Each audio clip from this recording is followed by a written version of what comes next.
সবে কদরের এক রাত্রিতে ইবাদত বন্ধ করলে ওই 1000 মাস থেকে উত্তম হবে। আল্লাহু আকবার। এই আয়াত তখন আমার আল্লাহ নাযিল করে দিলেন। আয়াত নাযিল করে দিলেন আল্লাহ রাসূল সাল্লাল্লাহু আলাইহি সাল্লামের উপর আয়াত নাযিল করে দিলেন। ইন্না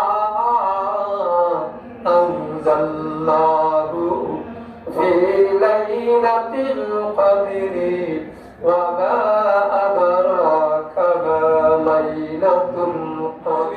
যুগ থেকে আরম্ভ হয়েছে শবে কদর। রমজান মাস যখন আসতো নবীজি তখন পুরো রমজান মাস ব্যাপী তিনি শবে কদর তালাশ করতেন। পুরো রমজান মাস তিনি শবে কদর তালাশ করতেন। কিভাবে? তিনি একবার রমজানের শবে কদর তালাশ করতে গিয়ে শবে কদর তালাশ করার জন্য তিনি রমজানের প্রথম 10 দিন ইতিকাফে বসলেন।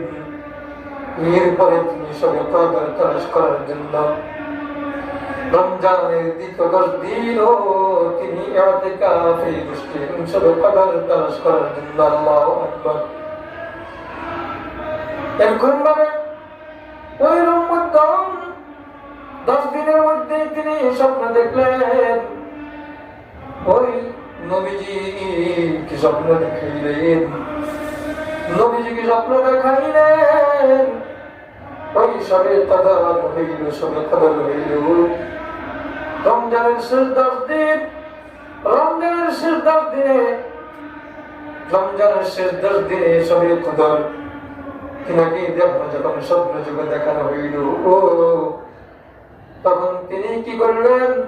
প্রথম 10 দিনে ইতিকাফ করলেন, দ্বিতীয় 10 দিনে ইতিকাফ করলেন। তখন তিনার সাথে যে সমস্ত সাহাবীরা ইতিকাফে বসলেন 10 দিন করে দিন, সবাইকে নবীজি ডাক দিয়ে বললেন, আমার সাহাবীরা বসো, যারা আমার সাথে ইতিকাফে বসলা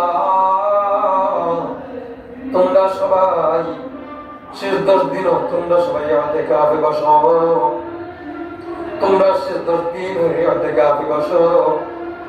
কারণ এত ইতিকাফ শবে কদর তালাশ করার জন্য, শবে কদর তালাশ করার জন্য নবীজি ইতিকাফে বসার জন্য বললেন।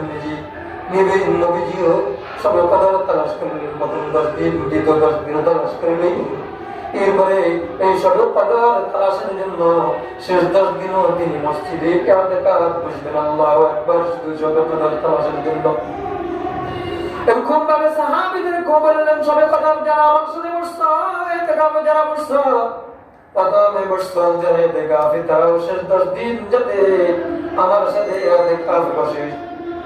কারণ নবীজিকে স্বপ্ন দেখাইল শেষ দিন, শেষ 10 দশকের মধ্যে বেজোড় রাত্রিগুলোর মধ্যে শবে কদর নবীজিকে স্বপ্ন দেখানো হইল বেজোড় রাত্রিতে শবে কদর শেষ দশকের রাত্রির মধ্যে, শেষ 10 দিন রাত্রির মধ্যে ইতিকাফের মধ্যে, শেষ 10 দিন রাত্রির মধ্যে বেজোড় রাত্রিগুলোর মধ্যে হইল শবে কদর।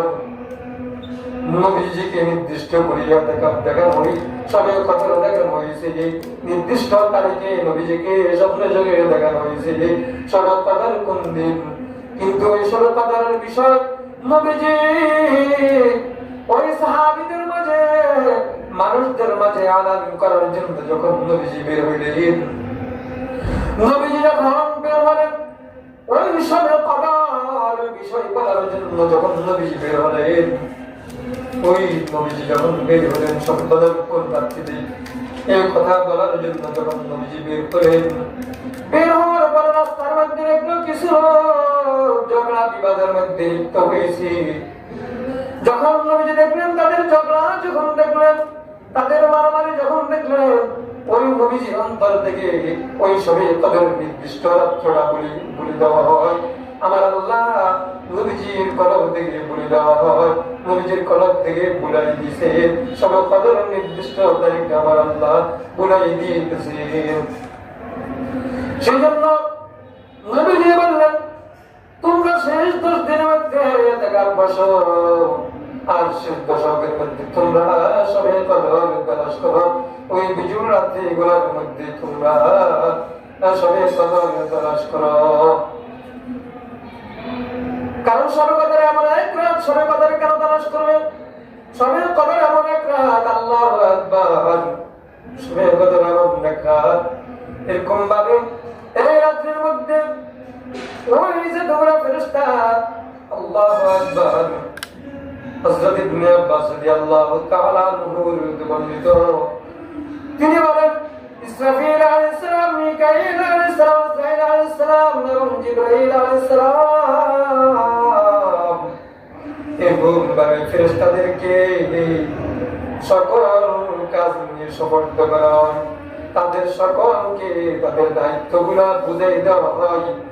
ওই সবে বরাতের মধ্যে, সবে বরাতের মধ্যে, শাবানের 15তম রাতের মধ্যে যারা যে পরিমাণ বাজেট করাইছেন আমার আল্লাহর কাছে, রিজিকের বাজেট করাইছে, সন্তানের বাজেট করাইছে, বিবাহের বাজেট করাইছে, টাকা পয়সার বাজেট করাইছে, যারা যে পরিমাণ রিজিক বাজেট করাইছে, ওই সবাই বাজেট গুলা যে যারা বাজেট করাইছেন সবে বাড়াতে আজ আর এই সবে কদরে, এই সবে কদর, এই বরকতময় রাত্রির মধ্যে আমার আল্লাহ ফেরেশতাদের মাধ্যমে ওই দায়িত্বগুলা তাদের মাঝে বন্টন করে দিয়ে থাকে।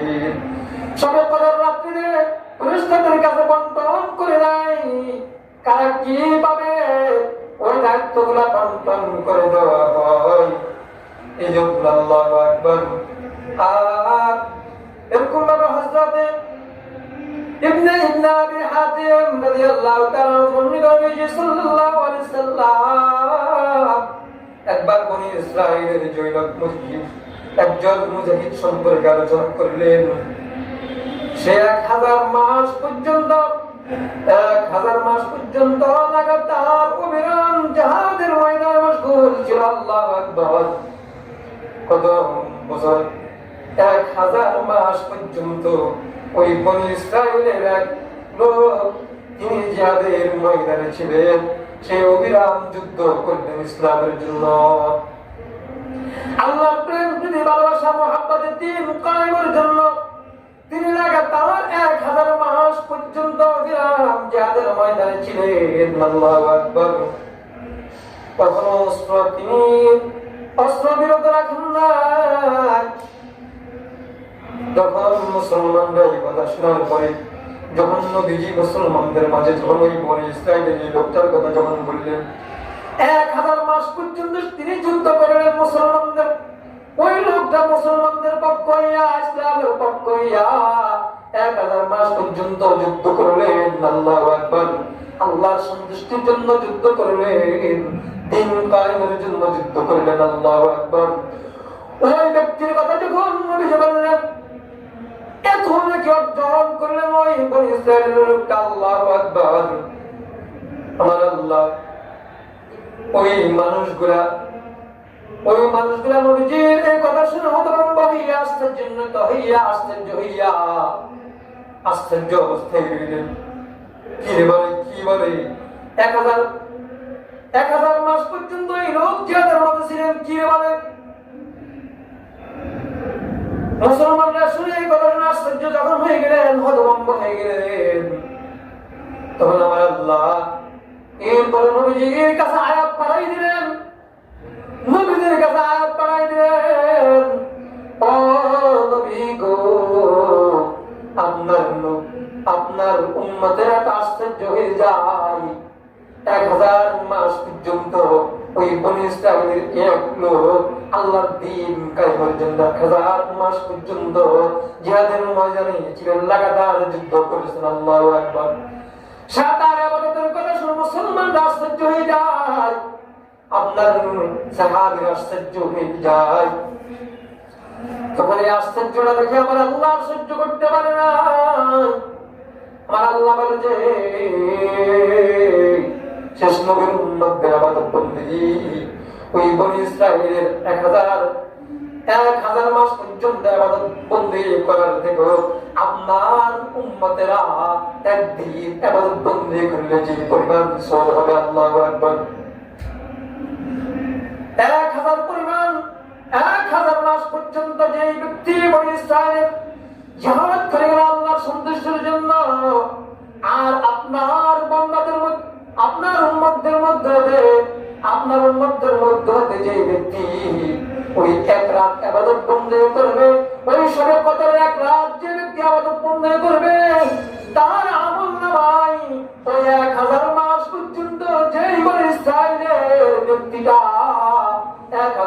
পর্যন্ত জিহাদ করলেন তার থেকেও বেশি নেকি দেওয়া হবে।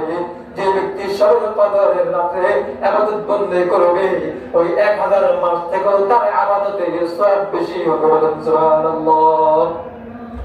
আল্লাহু আকবার।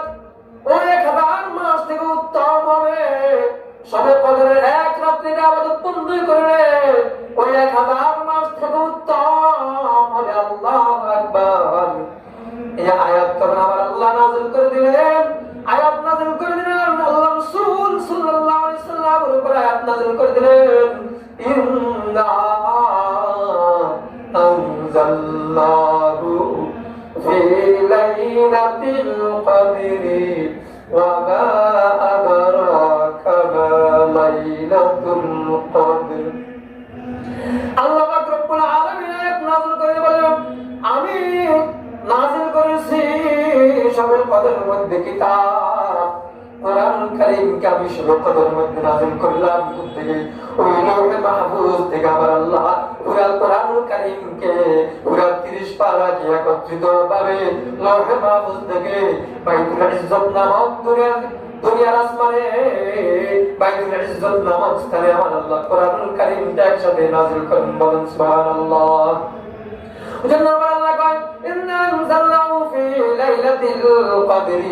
আমি ওই কোরআনকে নাযিল করলাম শবে কদরে। এরপর বলেন ওয়া মা আদরাকা মা লাইলাতুল কদর। ও নবী গো আপনি কি জানেন শবে কদরটা কি? শবে কদরটা কি আপনি কি জানেন? আমার আল্লাহ বলতেছে, আবার বলতেছে, আপনি কি জানেন শবে কদরটা কি? নবীজিকে প্রশ্ন করলেন। প্রশ্ন করার পর আবার নবীজিকে উত্তরটাও তিনি দিয়ে দিলেন। আল্লাহ নিজে উত্তর দিয়ে দিলেন, বলেন শবে কদর কি তুমি জানো? এবার আমার আল্লাহ কয় লাইলাতুল কদর খায়রুম মিন আলফি শাহর। ওই লাইলাতুল কদর হইল খায়রুম মিন আলফি শাহর, শবে কদর হইল 1000 মাস অপেক্ষাও শ্রেষ্ঠ। শবে কদর হইল 1000 মাস থেকে উত্তম। ওই বনি ইসরাইলের ওই প্রেক্ষাপটে মুসলমানদের মাঝে যখন আমার নবী ওই বনি ইসরাইলের 1000 মাস পর্যন্ত ইবাদত বন্দেগি করার পর যখন নবীর উম্মতদের সামনে তখন বললেন, ওই বনি ইসরাইলের ওই লোকটার কথা যখন বললেন মুসলমানরা আশ্চর্য হয়ে গেলেন। আমার আল্লাহ কয় না না, আশ্চর্যের কিছু নাই। লাইলাতুল কদরি খায়রুম মিন আলফি শাহর। যে ব্যক্তি লাইলাতুল কদরে এই রাত্রির মধ্যে ইবাদত বন্দেগি করবে ওই ব্যক্তির আমলনামায় ওই 1000 মাস ইবাদত বন্দেগি করার থেকে উত্তম হবে শুধু একটা রাত্রি ইবাদত বন্দেগি করলে। সেই রাত্রি হলো কোন রাত্রি? লাইলাতুল কদর, শবে কদরে। রব্বানা সুবহানাল্লাহ। আল্লাহ আমাদের সবাইকে এই লাইলাতুল কদরে ইবাদত বন্দেগি করার তৌফিক দান করো। ইবাদত বন্দেগি করে ওই 1000 মাসের ইবাদত বন্দেগির সওয়াব আমাদের আমলনামায় নেওয়ার তৌফিক দান করো। সবাই বলো আমিন। এরকম ভাবে ওই রাত্রে কি হয়? তানাজ্জালুল মালায়েকাতু ওয়ার রূহু ফিহা বিইذن রাব্বিহিম মিন কুল্লি আমরিন সালাম। আমার আল্লাহ ওই রাত্রে ওই শবে কদরে ফেরেশতাদেরকে আর জিবরাইল আলাইহিস সালামকে দায়িত্ব দিয়ে সকল পৃথিবীর সকল ফেরেশতাদেরকে আমার আল্লাহ দুনিয়ার জমিনে আসমানে পাঠান। আল্লাহু আকবার। দুনিয়া আসমান থেকে দুনিয়ার জমিনে পাঠান, দায়িত্বগুলো দিয়ে দুনিয়ার জমিনে পাঠান। আল্লাহু আকবার। ওই জিবরাইল আলাইহিস সালামকে দিয়ে দায়িত্ব বানাইয়া জিবরাইল আলাইহিস সালাম সহকারে ওই ফেরেশতাদেরকে দুনিয়ার জমিনে আমার আল্লাহ পাঠান। আল্লাহর নির্দেশে জিবরাইল আলাইহিস সালাম অন্যান্য সকল ফেরেশতাদেরকে নিয়ে দুনিয়ার জমিনে বিচরণ করেন। আল্লাহু আকবার। দুনিয়াতে ওরকম নয়, দুনিয়ার জমিনে বিচরণ করে। এরকম ভাবে আল্লাহু আকবার। এই প্রত্যেক কাজের জন্য ওই ফেরেশতাদেরকে আমার আল্লাহ পাঠান। কারা নামাজে নিয়োজিত আছে, কারা কোরআন তেলাওয়াতে নিয়োজিত আছে, কারা তাওহীদের মধ্যে নিয়োজিত আছে, কারা ইবাদত বন্দেগি নিয়োজিত আছে। আল্লাহু আকবার। এরকম ভাবে যখন আমার আল্লাহ তাদেরকে যখন পায় তখন তারা দেখে কারা ইবাদত বন্দেগিতে আছে, কারা কি কাজকর্মে আছে। তখন আমার আল্লাহ সকল ফেরেশতাদেরকে যখন শবে কদর রাত্রি যখন সকাল হয় এরকম ভাবে সকাল হওয়ার পরে ফেরেশতাদেরকে আমার আল্লাহ ডাক দিয়ে কয়, কি কি বলে রে আল্লাহু আকবার। হযরত আনাস রাদিয়াল্লাহু তাআলা বর্ণিত তিনি বলেন নবীজি সাল্লাল্লাহু আলাইহি সাল্লাম বলেন যখন শবে কদর আরম্ভ হয় তখন হযরত জিবরাইল আলাইহিস সালাম ফেরেশতাদের দল বল সহ দুনিয়ার জমিনে অবতীর্ণ হন। আল্লাহু আকবার। দুনিয়ার জমিনে আসেন আল্লাহর এমন প্রত্যেক বান্দার জন্য দোয়া করতে থাকেন। আল্লাহু আকবার। যারা দাঁড়িয়ে দাঁড়িয়ে বসে বসে আল্লাহর স্মরণ করতে থাকেন আল্লাহু আকবার, তাদের জন্য দোয়া করতে থাকেন। এরকম ভাবে যখন বান্দাদের এরকম ভাবে ওই ফেরেশতারা ঈদের দিন পর্যন্ত থাকেন, তারা আসমানে ওঠে না, শবে কদরের পরেও আসমানে ওঠে না, তারা ঈদের দিন সকাল পর্যন্ত দুনিয়ার জমিনে থাকেন। যখন বান্দাদের ঈদের দিন হয় তখন আল্লাহ তাআলা তাদের ব্যাপারে ওই নিকটতম ফেরেশতাদের নিকট গর্ব করে থাকেন এবং জিজ্ঞাসা করে থাকেন। ওই ফেরেশতাদেরকে জিজ্ঞাসা করেন, হে আমার ফেরেশতারা, ও আমার ফেরেশতারা, বলো বলো দেখি দেখি সেই শ্রমিকের প্রতিদান কি হতে পারে, কি শ্রমিকের প্রতিদান কি হতে পারে যারা আমার ইবাদত বন্দেগি করছে, যারা নিজেরা আপন মালিকের কাজগুলো সম্পন্ন করেছে, তাদের শ্রমিকের প্রতিদান কি হতে পারে। তখন ফেরেশতারা বলে, আল্লাহু আকবার, হে আমাদের পরওয়ারদিগার, ওই পরিশ্রমের ওই শ্রমিকের পরিশ্রমিক পরিপূর্ণ দিয়ে দেওয়া হবে তার প্রতিদান। শ্রমিকের পরিশ্রমিক পরিপূর্ণভাবে দিয়ে দেওয়া হবে তার প্রতিদান। তখন আল্লাহ তাআলা বলেন, ও আমার ফেরেশতারা, শুনো শুনো, আমার বান্দা বান্দিগণ, তাদের প্রতি আমার আবৃত দায়িত্ব, আমার যে দায়িত্ব দেওয়া হয়েছে, আমি যে দায়িত্ব দিয়েছি তারা দায়িত্ব পালন করেছে। সুতরাং আজ আমার নিকট দোয়া করতে করতে ঈদগাহে দাঁড়াবে আর আমার ইজ্জত সম্মানের কসম জেনে রাখো, জেনে রাখো, আমি তাদের দোয়া নিশ্চয়ই কবুল করে দিলাম। আল্লাহু আকবার। আমি নিশ্চয়ই তাদের দোয়া কবুল করে নিলাম। যাও যাও, আমি নিশ্চয়ই নিশ্চয়ই তোমাদেরকে আমার বান্দাদেরকে আমি ক্ষমা করে দিলাম। নিশ্চয়ই নিশ্চয়ই আমি আমার বান্দাদেরকে ক্ষমা করে দিলাম। তাদের গুনাহগুলো আমি ক্ষমা করে দিলাম। তাদের গুনাহগুলোকে নেকি দ্বারা পরিবর্তন করে দিলাম। আল্লাহু আকবার। তাদের গুনাহগুলো আমি নেকি দিয়ে পরিবর্তন করে দিলাম। এরকম ভাবে তারা ওই ঈদের দিন যখন হয়, ঈদের নামাজ যখন হয়, তারা প্রত্যেকেই ক্ষমা প্রাপ্ত হয়ে যায়। বলুন সুবহানাল্লাহ। ক্ষমা প্রাপ্ত হইয়া তারা বাড়িতে যাইতে থাকে। যারা ঈদগাহে যায় তারা ক্ষমা প্রাপ্ত হয়ে বাড়িতে যায়, আর যারা ঈদগাহে যায় না নারীরা, তাদেরকে আমার আল্লাহ ক্ষমা করে দেয়। তাহলে সবে কথা নির্দিষ্ট না হওয়ার কারণ হইল শবে কদর আমরা বিজোড় রাত্রিগুলোর মধ্যে তালাশ করব। 21তম রাত্রিও হইতে পারে, 21তম রাত্রিও শবে কদর হইতে পারে, 23তম রাত্রিও শবে কদর হইতে পারে, 25তম রাত্রিও শবে কদর হইতে পারে, 27তম রাত্রিও শবে কদর হইতে পারে, 29তম রাত্রিও শবে কদর হইতে পারে। ওজন্য যে শবে কদর আমাদের তাকে বিধা যেতে না যায়, যেই নবী শবে কদর তালাশ করার জন্য রমজানের প্রথম 10 দিন এতেকাফ বসতেন, ঈদের 10 দিন এতেকাফ বসতেন শুধু শবে কদর তালাশ করার জন্য। এরকম ভাবে যখন স্বপ্ন দেখলেন না শবে কদর শেষ দশকের রাত্রের মধ্যে, তখন নবী যাবার শেষ 10 দিনের মধ্যেও শবে কদর তালাশের জন্য এতেকাফ বসতেন মসজিদের মধ্যে। আল্লাহু আকবার। যারা শবে কদর তালাশ করার জন্য মসজিদে ইতিকাফ করবে, বাড়িঘর মহিলারা ইতিকাফ বসবেন জনস্থানে, তাদের থেকে শবে কদর চুকবে না। শবে কদর আমরা অবশ্যই তালাশ করব। কম পক্ষে আসরের নামাজ, তারাবির নামাজ জামাতের সাথে পড়ব, আর ফজরের নামাজটা যখন জামাতের সাথে আমরা পড়ব, আর জিকির আজকার করব, কোরআন তেলাওয়াত করব, ইস্তিগফার করব, বিভিন্ন দোয়া দরুদ পড়ব, বিভিন্ন জিকির আজকার করব, বিভিন্ন দোয়া দরুদ পড়ব, কোরআন কারীম তেলাওয়াত করব, সালাতুল ইস্তিগফারের নামাজ পড়ব। আল্লাহু আকবার। আমাদের থেকে শবে কদর চুকবে না। আল্লাহু আকবার। আমরা শবে কদরে নিজেদের পিতামাতার জন্য গুনাহ ক্ষমা চাবো, উস্তাদদের জন্য গুনাহ ক্ষমা চাবো, এরকম ভাবে মুরব্বিদের জন্য গুনাহ ক্ষমা চাবো, আত্মীয় স্বজন প্রতিবেশী সবার জন্য গুনাহ ক্ষমা চাবো। আল্লাহ আমাদের সবার গুনাহ ক্ষমা করুন।